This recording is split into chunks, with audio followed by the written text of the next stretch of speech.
So to recall where we were for after the first two lectures, can you hear me okay?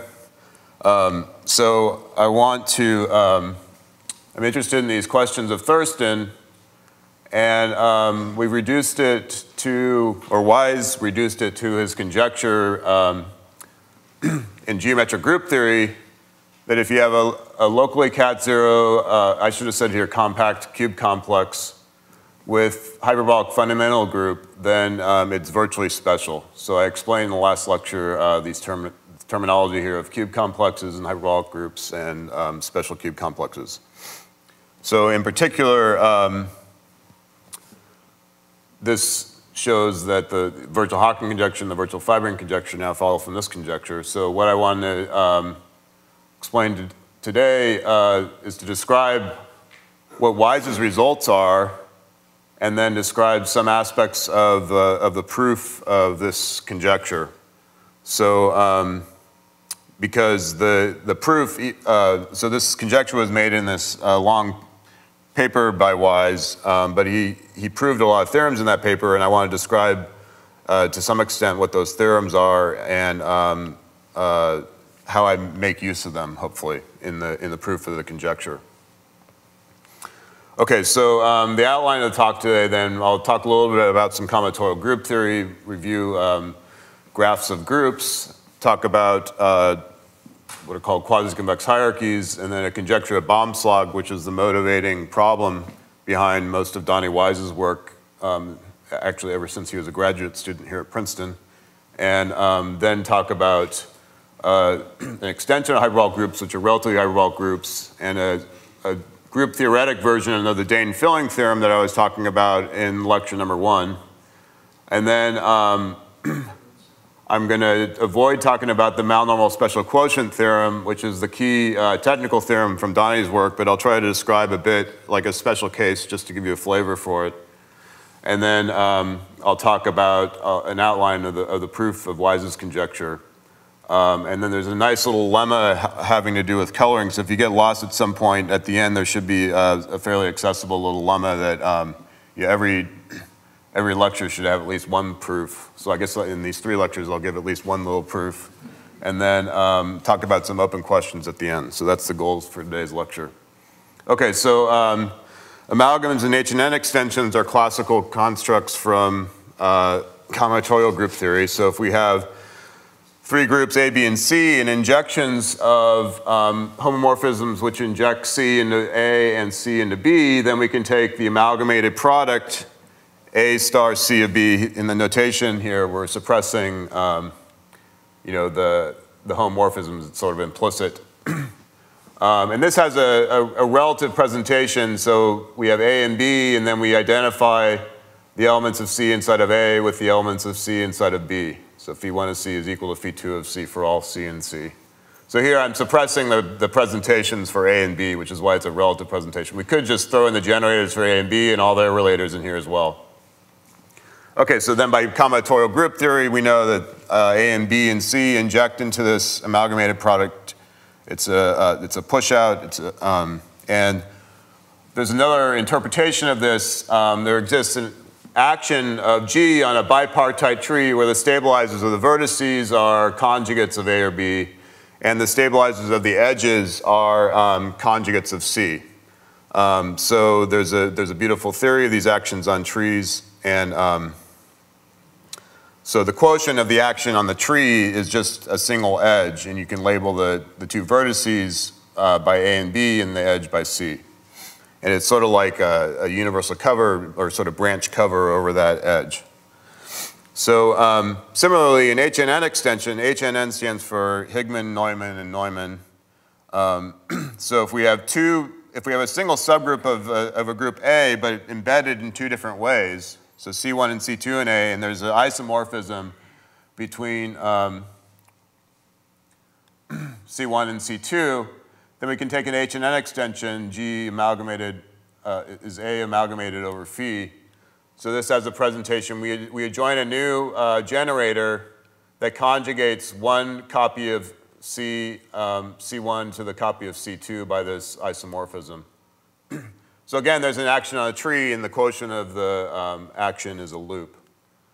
So for example, these groups that I described in last lecture, the right-angled Artin groups, are HNN extensions. More generally, any group with a surjection onto Z will be an HNN extension where the amalgamating edge group is just the kernel of that homomorphism. And so for the right-angled Artin group, though, this is defined by a graph, and there's a natural HNN extension. You choose any vertex.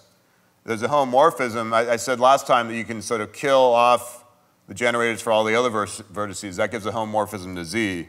We don't want to just take the amalgamating to be the kernel there, but we can take it to be the subgraph, which is, so we take the subgraph, take all the vertices except for V, and take the subgraph spanned by those vertices. And then there's a subgroup defined by the link of V, and that's going to be both C1 and C2 in this case. And the amalgamating homomorphism is just going to be the identity element. So we're just amalgamating the subgroup with itself. And that, in that case, when you have the identity, then you're just conjugating an element to itself, which is saying it commutes with that. And that's exactly what these edges in the link of V, those generators in the link of V will commute with V, and therefore we get the HNN extension here is trivial. So this HNN extension can also be realized in a geometric way. I described the Salvetti complex with the locally cat zero cube complex, and there's walls which are dual to each generator. So you choose a generator corresponding to V, and you just chop the complex along the dual wall, and it retracts to the Salvetti complex, so the right-angled Artin group for associated with gamma minus V. So that's a geometric way of seeing this. So for example, if you apply this to the complete graph, then you just have Zn, and this HNN extension will be just the Zn minus 1 amalgamated over the identity automorphism of Zn minus 1. So that's a concrete example of this HNN extension. More generally, a graph of groups is obtained by, well, you take a connected graph and you assign a group to each vertex and each edge. And for each edge and a vertex at the end point of an edge, you have an injection between the edge group to the vertex group. Now there's a unique group then up to isomorphism, which is called the fundamental group of the graph of groups in a way that's generalizing the HNN extension and amalgamated product. So you can see this topologically as what's called a graph of spaces, so, which is the motivation for the notion of a graph of groups. So for each edge, you put a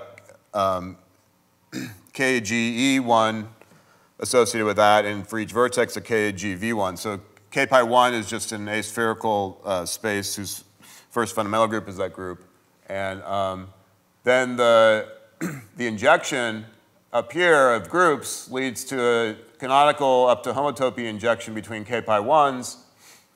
And so you take the mapping cone of these, sorry, I should have said mapping cylinder there, that's a typo. Mapping cylinder of these maps, and then you construct a topological space out of it. So each edge space, you map it to the corresponding vertex spaces. I guess I could draw a picture like, so for an edge E and a vertex, then we're going to get GE mapping into GV in GW, and then we get a corresponding, so I'll just draw it. So here's K of GV, K of GE. We take that, cross it with an interval, and then we attach it at both ends to the end points, so K of GW, say. And then you do this for the entire graph. So that's a graph of spaces, and then you apply Seifert-Van Kampen, and you get well, the fundamental group of this turns out is independent sort of all the choices you might have made. Okay, so that's a graph of groups, and then you get a graph of spaces associated with that. So for example of a fibration of a three-manifold or a circle is an example of an HNN extension. Surface is a K pi 1, so this is a graph of spaces. And then graph of groups are, again, canonically associated with a group acting on a simplicial tree. And so the graph is just the quotient of the group action. And the vertex groups will be stabilized as the vertices of the tree, so you get one for each orbit of the group action.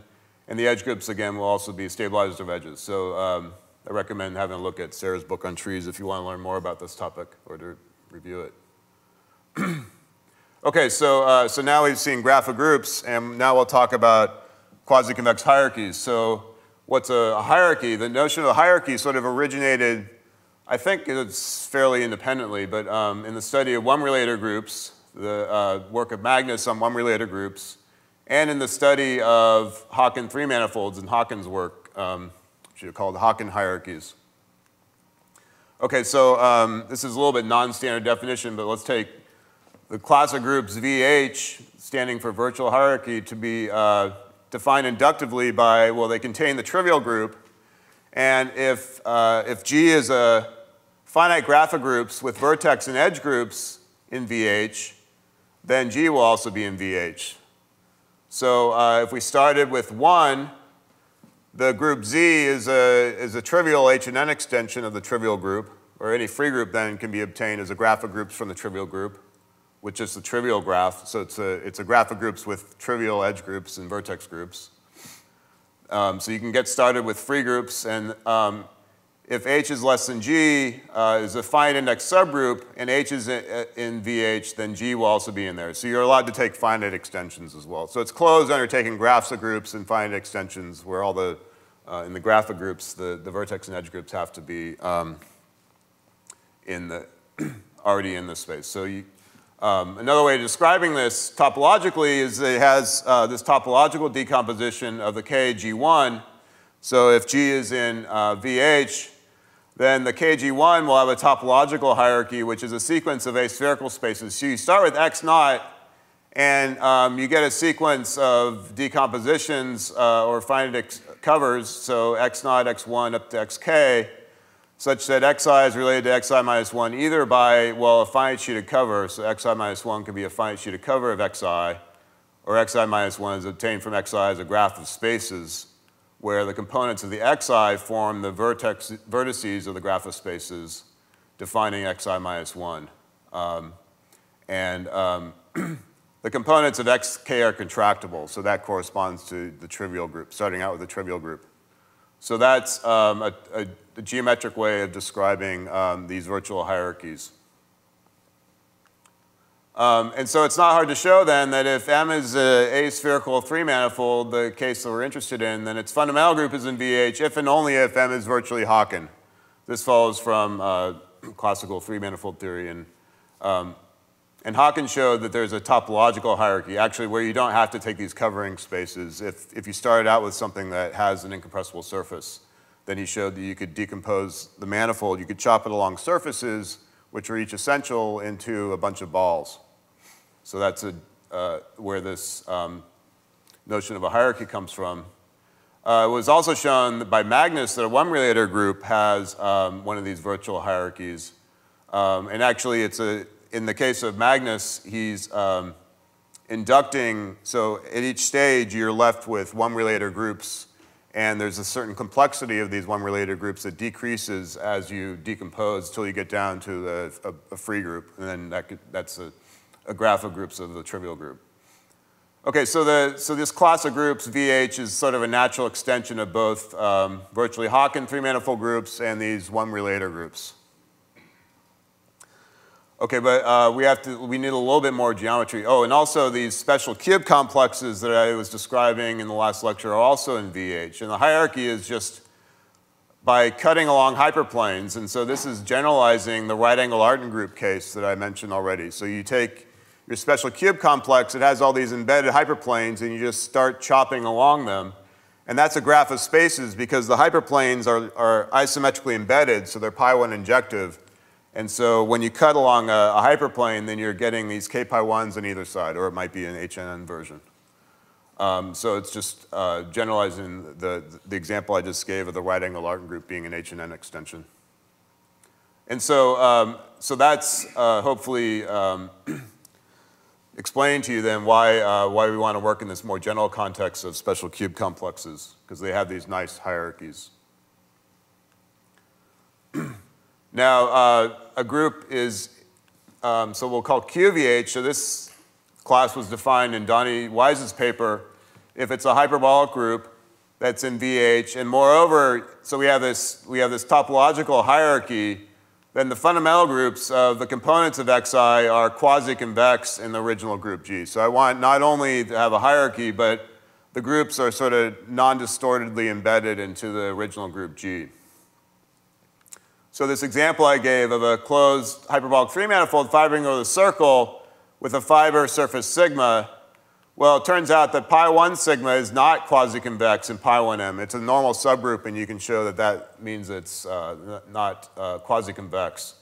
And so pi 1m is not obviously containing QVH, at least with respect to that given hierarchy. Once you get down to a surface, the surface is, has a natural special cube complex structure, so it's in VH and QVH. But it turns out that this doesn't give you one of these quasi-convex hierarchies. It gives you a hierarchy, but not a quasi-convex one. However, if you take a manifold that contains an embedded quasi-Fuchsian surface, then the fundamental group has a quasi-convex hierarchy, and so pi 1m is in QVH. And moreover, Wise also showed that one-related groups with torsion are in QVH. So I'll say a little bit more about the one-related groups with torsion in just a second.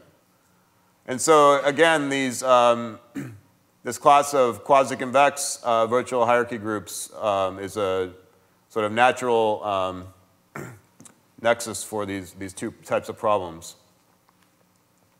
So Wise's theorem then is that if you have a group which is in this class of groups with a quasi-convex hierarchy, then it's virtually special. And so by that I mean, well, there's a cat-zero cube complex X, which G acts properly co-compactly on, and a finite index subgroup G prime in G such that X mod G prime is a special cube complex.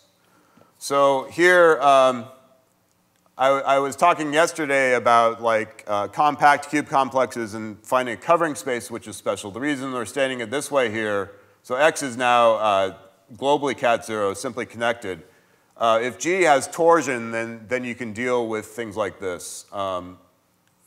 It's a little easier to work with the group acting on a simply connected complex than worry about the quotient, which behaves like an orbifold because there can have fixed points for torsion elements. So, but you can just think of this as saying that there's a compact cube complex with fundamental group in QVH, and there's a finite sheeted covering space that is that's special. Okay, so this was a big theorem. Now the theorem I stated last time that Wise proved that Haken hyperbolic three manifolds are virtually fibered. That follows from this theorem, but I didn't state it in the last lecture because I didn't have this terminology yet. So, anyways, this is really the theorem that he proves, and this was a big result in the field when he announced it. He actually announced it in 2010, or there's an announcement from 2009 actually. But so after learning about his results, I spent a couple of years trying to learn his work. So Wise was motivated by this conjecture of Baumslag. So one relator group has this presentation with just a single relator. So R is just in the free group generated by G1 through Gn.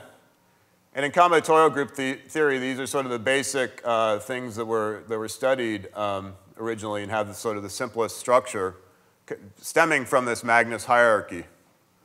So most groups given by a presentation are very difficult to understand, but it turns out these one relator groups are a very nice, amenable class to work with.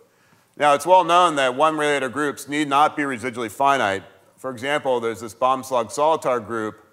So A conjugates B squared to B cubed, and this group is not residually finite. So it's actually, it has an epimorphism to itself with non-trivial kernel, and that implies that it can't possibly be residually finite. So residually finite groups are not co-Hopfian. But this is a co-Hopfian group because it has this epimorphism. So, However, Baumschlag also conjectured the one-relator groups with torsion are residually finite.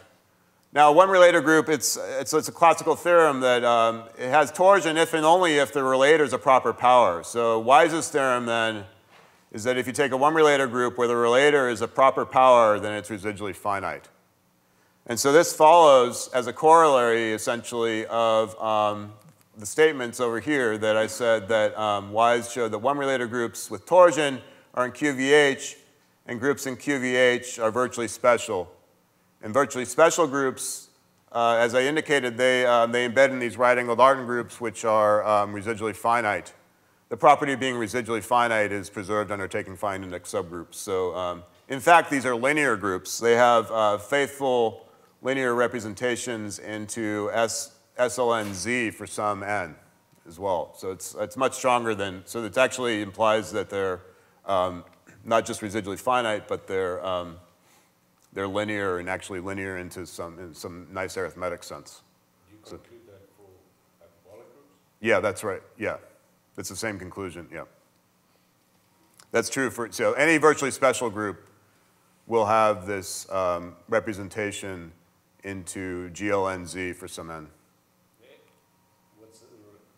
you know what the n is? No, I have no idea what the, yeah. Again, yeah, it would be really, I mean, once you knew the right-angled Artin group, then you could estimate it. But it's very indirect, the method, so I have no idea what the n would be. So Wise has been working on this problem ever since he was a grad student at Princeton, as I mentioned. And at first, he was doing these kind of things in low dimensions, like working with square complexes and things. And I think eventually he realized that he had to go to higher dimensions and work with high-dimensional cube complexes, which is quite surprising that you to solve this. These complexes here are very simple two-dimensional complexes, and there's a small cancellation theory you can apply to them, and so it's quite surprising that you have to go to these high dimensions in order to solve this problem that seems very combinatorial.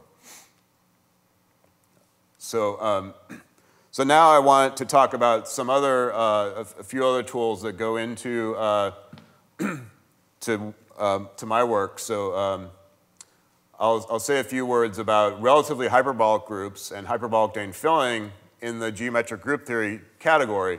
So recall for the figure 8 knot complement that I discussed in the first lecture, it has a complete hyperbolic metric of finite volume. Now I said that if you have a compact hyperbolic manifold, its fundamental group is a Gromov hyperbolic or delta hyperbolic group. However, the fundamental group of a knot complement can't be a hyperbolic group because it has this z-squared subgroup. And coming from the pi1 injective torus, that's the boundary of the tubular neighborhood of the knot. And that prevents the group from being delta hyperbolic. You actually get this flat two-plane sitting inside of there, which violates the delta hyperbolic inequality.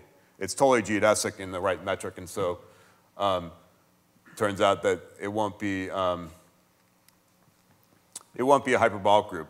However, I also mentioned that Thurston proved that all but finally many Dehn fillings on the figure 8 knot complement are closed hyperbolic three manifolds. You can perturb the complete metric to a metric that completes to a compact metric on a Dehn filling. And in fact, the core of the solid torus of the Dehn filling will be a closed geodesic and hyperbolic structure for all but finally many of these Dehn fillings. And so, so here's the picture I had before. So we take the figure 8 knot to recall this is really the complement is inside of S3. We choose some slope on the boundary and we fill it in with a solid torus where we identify the meridian of that torus with whatever slope of PQ. So it goes Q times around the longitude and P times around the meridian. And let's let GPQ be the fundamental group of this Dehn filling. Then there's a homomorphism, an obvious homomorphism from G onto GPQ. The kernel of that homomorphism is generated by, so I'm identifying P with Z squared here. So it's generated by the subgroup, the cyclic subgroup of Z squared generated by the PQ element. And P intersected this kernel then will be equal to precisely this subgroup because you have this hyperbolic geodesic in a tubular neighborhood of it, and the kernel of that map is just generated by the meridian. So it's the kernel is precisely what it looks like from the perspective of the solid torus. That just follows from the geometry of the situation. So, and in fact, actually, this kernel will be freely generated by conjugates of this subgroup. You can prove that too by thinking about, so the universal cover of hyperbolic space, you have a bunch of geodesics, and the fundamental group of the complement of these geodesics is generated by these meridians. So, so you have a very nice sort of group theoretic picture of this Dehn filling. So this generalizes to the right sort of context. So this is relatively hyperbolic groups. So I described hyperbolic groups as being groups in which their Cayley graph is delta hyperbolic, or the triangles are delta thin. It's a delta hyperbolic metric space. So a relatively hyperbolic group, well, you choose some subgroup, and you take the coset graph of the subgroup. So in this case, it'll be, like in the figure 8 knot, it'll be the z-squared subgroup coming from the peripheral subgroup. And this graph will be delta hyperbolic. So this is a definition, essentially, of what relatively hyperbolic means. There's an extra condition, which is bounded coset penetration. That's sort of a technical condition that you need as well.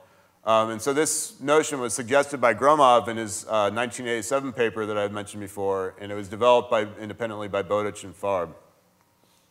Now, there's a slightly different viewpoint. So alternatively, Groves and Manning show that if you attach a combinatorial horoballs to the cosets of the peripheral group P, then the resulting space is delta hyperbolic if and only if G is relatively hyperbolic. So we can take this as a definition instead. So let me sort of draw a picture of what I mean. So let's just think about the figure 8 knot complement. So if we take the figure 8 and we thicken it up to this torus, and then remove the torus, well, we get this space, and this is inside of S3. So we can, what we can do is attach to get back the hyperbolic metric. So this is not delta hyperbolic. If we remove, or the universal cover of this space is not delta hyperbolic. It'll have all these infinite covers, the universal covers of this torus here, which is a flat plane. So we have these sort of flat planes in the universal cover, which cover this torus here.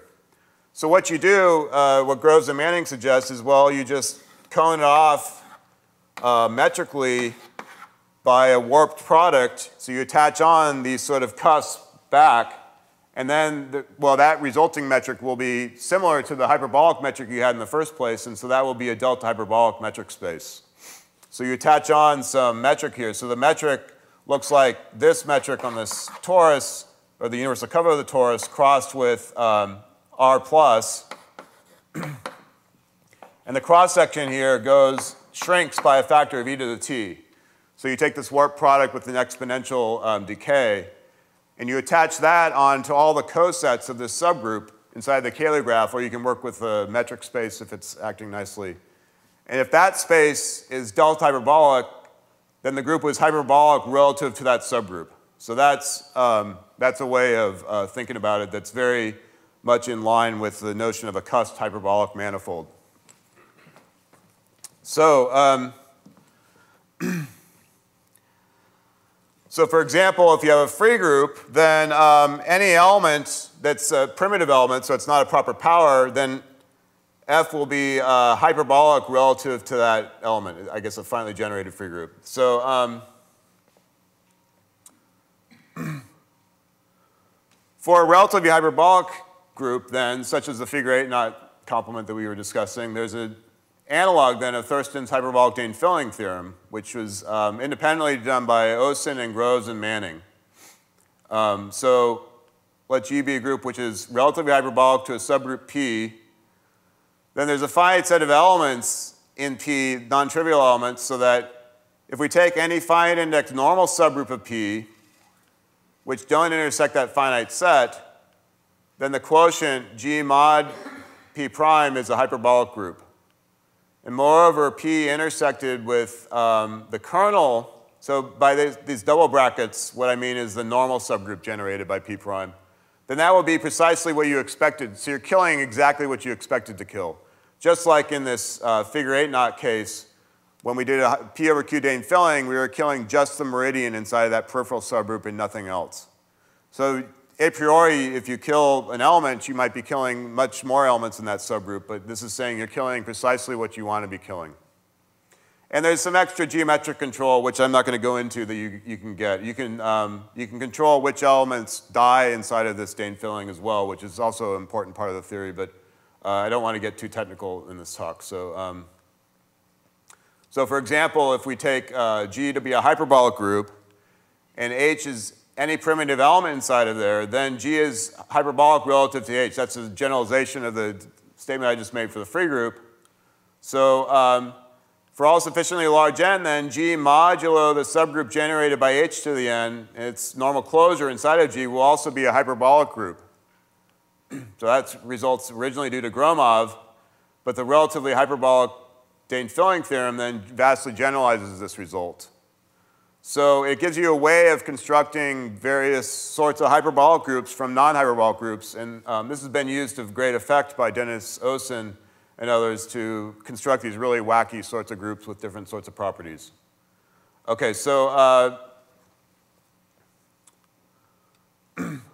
so now I'm going to mention Donny's Malnormal special quotient theorem, and I'm not going to state it in the full generality because it's quite technical, and I'd have to go through another half a lecture of definitions. But anyways, this is proved in his long paper on page 121 or so, and it's the key result that I'm making use of in the proof of my theorem, so I wanted to give some indication of it.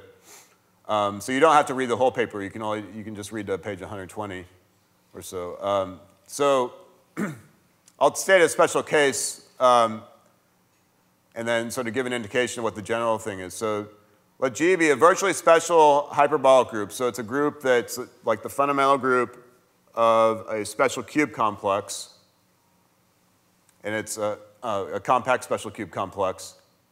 And take any element in the group. Then there's a number n such that if we kill sufficiently high powers, not just sufficiently high, but so that capital N divides n, then this quotient will be a virtually special hyperbolic group. So, well, the hyperbolicity of G mod H to the n can be proved using the hyperbolic Dehn filling result that I just mentioned. So, but Wise is getting a much stronger result. Not only is this quotient hyperbolic, which comes out of the relatively hyperbolic filling theorem, but it's also virtually special. So you're taking this residually finite group and you're finding this quotient that's also residually finite, which is a very difficult thing to do in general, even for a free group. So this theorem is actually highly non-trivial. Well, well, even in this case, it's highly non-trivial theorem. So the general Malnormal special quotient theorem, I'm not going to state it again, but it's sort of the same flavor. It allows you to kill in a very controlled way certain subgroups of a virtually special hyperbolic group and make sure that the quotient is still virtually special and hyperbolic. So the theorem, well, it's proved by showing that the quotient has a virtual quasi-convex hierarchy that I defined, satisfying some extra restrictions, and then applying both work of Haken and Wise, that just appeared in the Annals of Math like a few months ago, and of Shu and Wise to conclude that the group is virtually special. So there's another 60 pages that go into that.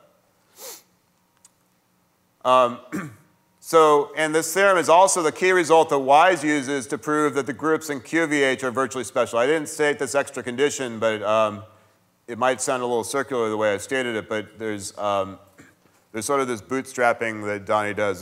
There's several levels of induction that go into these arguments, and it's quite intricate. So, so now I need another group theoretic definition, weak separability of subgroups. So I defined subgroup separability before. A subgroup is weakly separable, which is just a term I invented. It doesn't seem to be in the literature. If for any elements that's not in the subgroup, there exists a homomorphism to a group, K, such that the image of the subgroup is finite, and the image of G is not in the image of the subgroup L. So now here, K does not need to be finite. If I insisted that K were finite, this would be the same as saying that L was separable. but we only require that the image of L is finite and not the image of K. So it's kind of a weird condition, but it turns out that, so the starting point for the proof of Wise's conjecture and applying Wise's results is the following result, which was proved by myself, Groves, and Manning. It's in the appendix to my paper on the virtual Haken conjecture. So you have G as a hyperbolic group, and H in G is a quasi-convex virtually special subgroup, then H is weakly separable in G. Now, what does this really mean? Well, so the proof of the theorem is an inductive argument using relatively hyperbolic Dehn filling, and it's really a generalization of the argument that I mentioned before with Groves and Manning, that if hyperbolic groups were known to be residually finite, then quasi-convex subgroups would be separable. So hyperbolicity is used in a crucial way in the proof of this theorem, not only in Wise's result, but in the hyperbolic Dehn filling. And that gives you some indication of why these examples of Berger and Moses that I mentioned, which are fundamental groups of square complexes, but they're not hyperbolic groups, and they're simple groups. So this is one step that fails if you tried to apply it just to cat zero groups and not to hyperbolic groups. So the proof of Wise's conjecture is made sort of by induction on dimension. So we have a compact locally cat zero cube complex. G is the fundamental group, which is a hyperbolic group. And we have these wall subspaces that I described last time, which are these immersed hyperplane complexes, or just mapped in complexes that are codimension 1. And so the maximal dimension of a cube in W is 1 less than that in X. So you can, by induction, we can already assume that those are virtually special. So then I apply the weak separability to conclude that under these hypotheses, there's a covering space of X which has two-sided embedded acylindrical compact hyperplanes, and it's a regular cover. So the way I'm describing it here, there's a normal subgroup of G such that if we take the universal cover of X and mod out by G double prime, we get a covering space, a regular covering space, script X, so that I'm not going to describe what acylindrical means, but just say that there's two-sided embedded compact hyperplanes, and they're sort of sufficiently, they have a large tubular neighborhood around them. That's really what the acylindrical part means. So if this were a finite sheet of cover, we'd be done, because we would have created a finite sheet of covering space with hyperplanes embedded. So it has this, we can start chopping along them. We get a hierarchy, and then we know that that hierarchy by Wise's theorem is virtually special. However, the proof of this theorem produces an infinite sheeted cover. So it's not quite, we're not quite there. Let me describe in a picture sort of what, in the motivating case, what this means. So, if we had a three-manifold and we had this immersed surface inside of it, then this theorem implies there's this regular covering space where the surface doesn't lift, but some finite sheet of cover of it lifts to be embedded. So each preimage of the surface now is embedded in this covering space. But there'll be many different components which intersect each other. And from this sort of picture, then, you can create the cat zero cube complex via Seguilla's theorem that I was describing about. So that's the translation into the context that we're interested in. Let me draw a more concrete example. Let's take a surface which is just obtained by thickening up sort of a torus. So we take a punctured torus, so a torus with one boundary component, and we sort of thicken it up a little bit. I don't know if that picture is clear or not. And let's take some, there's sort of these circles here that divide the surface up.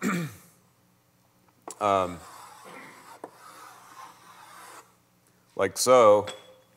I could throw one more in that sort of goes around, around like that. Okay, so this is an example of a a special cube complex. Now, I've drawn it so that the walls are all embedded. It's actually the dual of this that's a special cube complex. Now, let's forget about half of this surface, and let's take a covering space that has, so we'll pretend that they were immersed here, but if we can take a covering space, well, there's a nice covering space of a torus, namely just the abelian covering space. And the covering space of that is going to look like this sort of picture. It'll be, you'll see this repeated in all directions. So this is the sort of a cover, sort of what you can take as a concrete example of what this covering space might look like. So all these walls, these are actually sort of doubled. So these are actually simple closed curves like this. This is all thickened up. This is what a covering space with all these embedded walls might look like. So, so that's what's produced out of this theorem. Now I want to outline the proof of this, of Wise's conjecture. So we'll take this covering space and we take a graph, which is called the crossing graph, just like when we were discussing special cube complexes and their embeddings into right-angled Largan groups. We can do a similar thing. So gamma of x is associated with this infinite covering space. So each vertex is associated to a wall. So for each of these walls here, like there's a wall and each of the red curves is a wall, you'll get a vertex of the graph, and you'll get an edge for every time two of these walls cross. So I guess I could try to draw, I mean, you can just draw it literally here. There's a vertex for each wall here, and these guys are walls too. This is one of the curves. Maybe I should have drawn it in red as well. So you get a vertex for each of these, and then if two of these walls cross, you get an edge between them. So this graph will just look like this.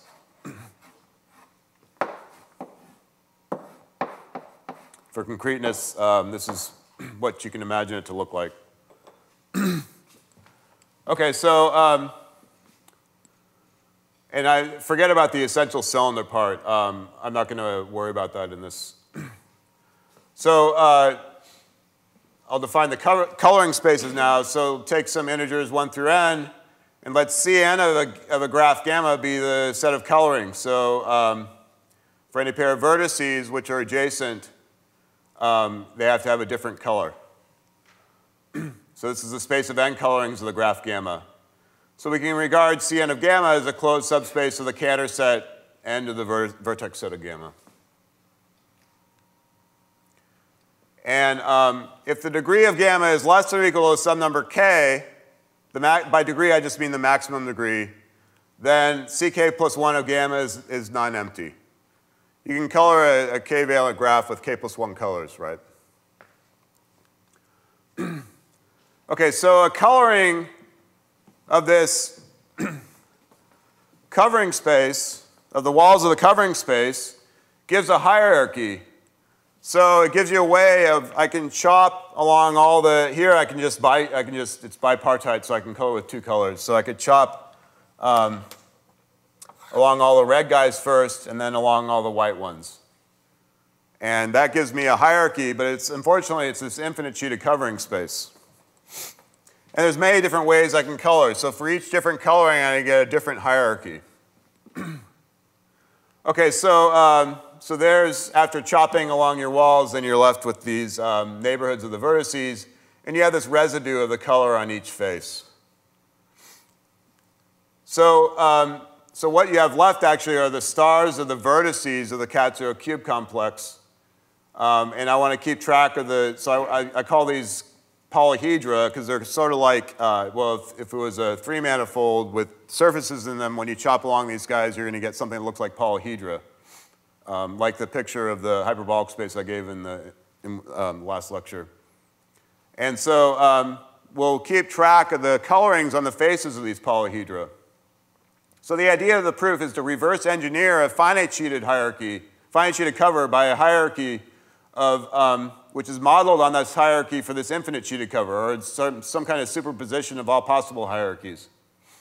So I want to find a finite collection of these colored polyhedra, which is balanced. So that if you look at a given face, the number of polyhedra with that induce that color on one side is the same as the number on the other side, and then we can glue common colors together. And then the idea is that you sort of reverse engineer a hierarchy so that each time you glue some face together, the sort of faces that are adjacent to it, oh, I apologize, that's not very easy to see, is it? So here's a color, so I've numbered these 1, 2, 3, and 4. And so you start with the highest numbers first, and you match up the polyhedra that are colored with the same highest number. So in this case, it's 4. And what you can set up is such a way that when I glue these together, I want the corresponding faces, when they get glued together, to have the same color, so that then they can be matched up in pairs with something else. So there's a refinement that you have to make to the coloring scheme, which I call supercoloring, but I'm not going to get into the technicalities of that. And so the idea is that you can arrange finally many of these polyhedra where everything is sort of balanced, and so that when you glue them together via the supercolorings, so the supercolorings have the property that if I glue like this 4 to this 4, then all the ones that cross through it, all the walls that cross through that one, will also be matched up with the same color if they're a lower number. So there's a way to refine the coloring to keep track of all the crossings. And there's only so far that you have to go because you're only using k+1 colorings. So if you arrange that, then you can glue up each stage of the hierarchy. You have to apply Wise's theorem again and pass to a finite sheet of cover at each stage to match things up in pairs. But then you can glue everything up to form a finite sheet of covering space. So the last bit of the talk then I want to describe, oh, let's see, how much time do I have? Like 5 minutes or so. I want to describe sort of how do you achieve this balancing condition, because I think that's kind of neat. So I'll discuss this lemma then, colorings of graphs. So let's take a graph of bounded valence K and a group acting co-compactly on the graph. So I have in mind this graph coming from this covering space. You could also just think of like a Cayley graph of a group. And take Cn gamma, as I said before, as a space of colorings, and it's a closed subset of a Cantor set. So there's a natural topology, and we can take the Borel measure on that. So the lemma, the key lemma here is that there's a probability measure mu on Ck+1 of gamma, so the k+1 colorings, which is G invariant. Okay, so as I said before, you know, if you have a graph of bounded valence K, then you can color with k+1 colors. And the idea is you just order the vertices and you color the vertices one by one. And each point, you're always going to, its neighbors will be using at most K colors, so it'll always be, by the pigeonhole principle, another color left. The problem with that is that it's not going to be sort of an equivariant coloring. So we have to sort of just make it equivariantly. So I'll describe how you do that. So the proof proceeds, well, by induction. Sorry, not by induction, but by going to, by taking a limit, I mean. So we randomly color with n colors where n is much greater than k+1. And the probability that two endpoints of an edge have the same color then is just 1 over n. So you can produce an n-1 coloring from an n coloring by taking every vertex colored n to a color, you just send it to the smallest color that's not used by any of its neighbors. And that will be a number from 1 through k+1, again, because you can use at most k colors in the neighbors. Then by induction, so then I can go from n-1 to n-2 to n-3 all the way down to k+1 and repeat this process.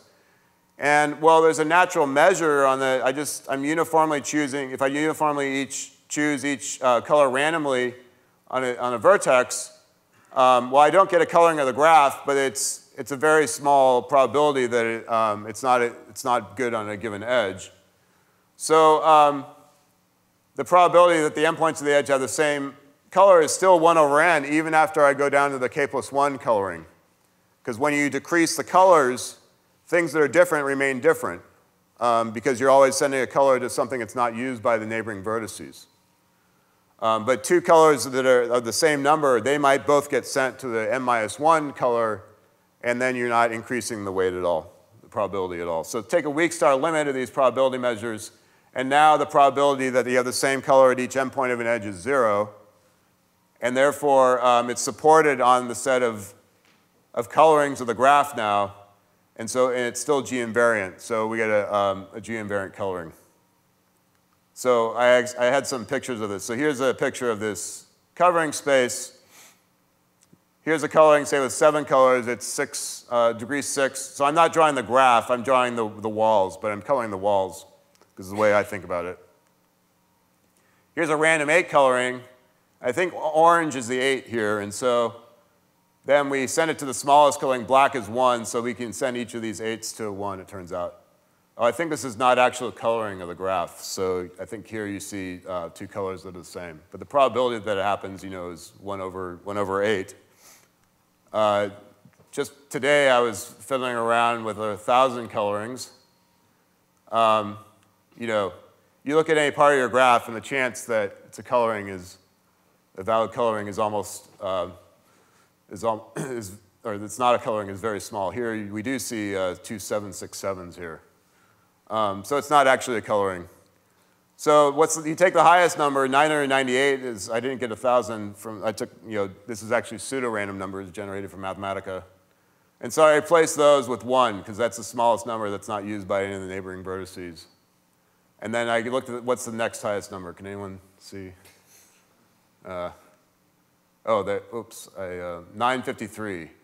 So it's right here, and I replaced it. There's a little typo. It should be a 1, not a 1s. And then, so you keep going like that. Let's see. So 939, I guess, is the next one. And then 919. And now that gets a 2 because it's got a 1 adjacent to it. And then 905 gets replaced with a 1 because these guys are bigger. And now this guy gets replaced. Oh, I think I have a typo there. I think that should not be a 3 there. We can actually send it to a 1, the smallest unused color by its neighbor. So I think I screwed up there. And then this guy, we can send it to 1. And this guy was 825, so we can send it to 1.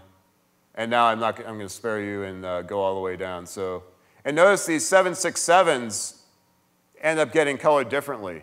So you can only improve when you do this, because I think what happens is this guy gets colored 1 before this guy, and this guy as well. Well, maybe I screwed this up, but anyways, you can imagine that these can get different colorings because they have different sets of neighbors. And so we actually don't quite know what these boundary guys are because there's some other, this is going infinite, so it might have gone to something different. But okay, so that's how that coloring thing works. Now I want to talk about a few open questions. Let's see, or I guess I have a couple minutes. Is that, because we started a little late? Okay. So Long and Reed asked this question: can two Kleinian groups, which are non-isomorphic, have the same profinite completion? So we know they're residually finite. I haven't defined profinite completion, but it's equivalent to saying, given two hyperbolic three-manifold groups, do they have the same collection of finite quotients? Turns out that's equivalent to having the same profinite completion. So it's known that if there's a homomorphism between the two groups, which induces an isomorphism of profinite completions, and there's this question of Grothendieck, which is true in this case, that then that homomorphism has to be an isomorphism. But if you don't specify the homomorphism between the groups, then you can ask whether the profinite completions are isomorphic. This turns out to be false if you think about certain solved three-manifold groups, but for Kleinian groups, it has a chance, I think, of being true, maybe. Are compact three-manifold groups linear? Excuse me, oh, yeah. Group simply means a discrete subgroup of SL2C. Oh, yeah, discrete finally generated subgroup of PSL2C, yeah. You can ask this in some more generality, but since we know so much about these now in terms of, we know a lot about their finite quotients and all that, it seems like a reasonable class to consider. Are compact three-manifold groups linear? So the only case left over now is certain graph manifolds, certain manifolds which don't have any hyperbolic pieces in their geometric decomposition, and which don't admit a non-positively curved metric. So it turns out that all the manifolds which admit a non-positively curved metric were proved by my student Yi Liu and Shizitsky Wise to be virtually special. virtually, so they virtually embed in a right-angled Artin group, so they're virtually reefers, virtually fibered, and all that. A lot of these other graph manifolds are virtually fibered, but some of them are not as well, like the circle bundles over a surface, although those are known to be linear. Is there an algorithm to detect if a compact cube complex is virtually special? So this theorem says that if its fundamental group is hyperbolic, then it's virtually special, but there should be lots more, there are lots of other compact cube complexes which are still virtually special. So it's an interesting question to try to characterize them. One possible characterization would be an algorithm. It might be the best you could hope for. And then a question that I think, well, Peter would really like to know is, what cover do you need to take of an aspherical manifold to get it to be Haken, or to get it to have positive Bay number, or to get it to be virtually fibered? The Wise's proof is very complex and very, I said there's all these inductions involved, and you have to sort of estimate at each stage, how bad things get. And it seems like it might be a pretty difficult question at this point. There's a question of canon. Is a hyperbolic group with boundary S2, the two-sphere, is it virtually a Kleinian group? So Markovich recently showed that, well, it suffices to generalize the Kahn-Markovich result to show that if you have such a hyperbolic group, that there's a quasi-convex surface group which separates any pair of points in the limit set, like the cubulation result I was describing before. You carry over in this case, and then you could show that it was virtually special, and then that would imply that it would be a three-manifold group. So this gives one possible approach. But unfortunately, the Kahn-Markovich result uses a lot of deep things about hyperbolic geometry, in particular the strong mixing, exponential mixing of the geodesic flow. So people don't know, or Markovich doesn't know, how to replace that yet in just a delta hyperbolic group. Some other three-manifold questions. For any two three-manifolds, is there a finite sheet of cover of M1, M1 prime, which has a non-zero degree map to M2? Or are there fibered covers of both with a non-zero degree map between one which preserves the fibering? So it's like sort of a branch covering over a knot that's transverse to the fibering. So there's this Ehrenpreis conjecture was proved by Kahn-Markovich, which you can't possibly hold for hyperbolic manifolds, but maybe something weaker like this might hold. Do closed hyperbolic three-manifolds contain immersed quasi-Fuchsian surfaces of odd Euler characteristic? The Kahn-Markovich theory only produces even Euler characteristic surfaces at this point. It's kind of an odd question, but... And then which three-manifold groups are Lerf? So I explained how Kleinian groups are Lerf. Nibble and Wise would conjecture if and only if there's no Seifert gluings in the JSJ decomposition, if you know what that means. If not, don't worry about it. So anyways, I'll stop there. Thanks.